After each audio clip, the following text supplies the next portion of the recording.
కల్తీనే వ్యవహారం కీలక దశ చేరుకుంది. వన్ మ్యాన్ కమిటీ కూడా నేను చెప్పేది అదే, రేపే వస్తుంది వన్ మ్యాన్ కమిషను. కల్తీ ఉంది, అన్నీ ఉన్నాయి, పరకామని ఉన్నాయి, అన్ని కేసులు ఉన్నాయి వాళ్ళ మీద.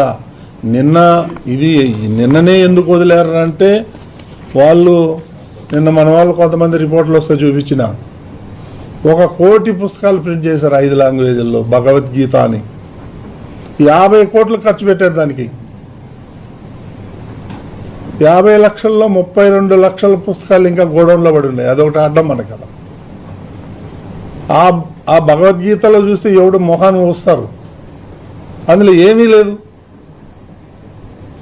ఇలా ఆ భగవద్గీత పుస్తకాల్లోనే ఎలక్షన్ చేశాడు ఆయన.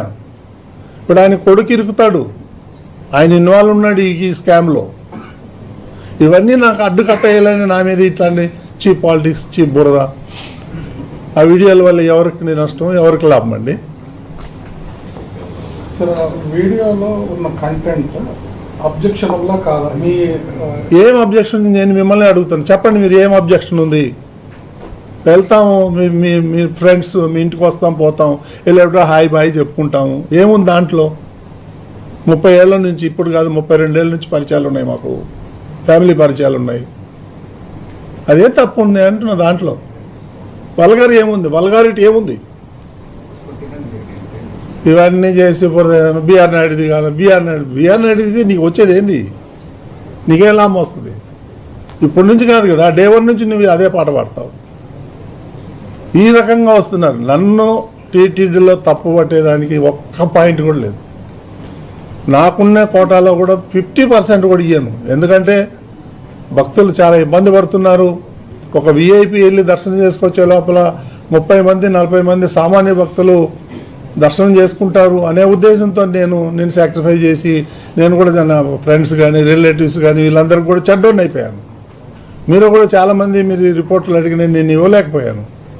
ఎందుకంటే నాకు ఎప్పుడు కూడా సామాన్య భక్తుడే గుర్తు వస్తాడు. నాకు చంద్రబాబు నాయుడు చెప్పి పంపించిందే అది, సామాన్య భక్తుడికి పెద్దపీట వేయండి. నేను ఇక్కడ ప్రతివాడు వచ్చి విఐపి వస్తే పర్వాలేదు, విఐపి పేరు చెప్పుకొని ఎవరో కామన్ పర్సన్స్ అంతా వస్తూ ఉంటే విఐపి అని నాకు నచ్చలేదు. నాకు ఆ పాలసీ. అందుకని నా అంతటికి నేనే నియంత్రించుకున్నాను. ఎవరి గురించో కాదు, నా అంతటికి నేనే. నాకు ఎవరు చెప్పలా.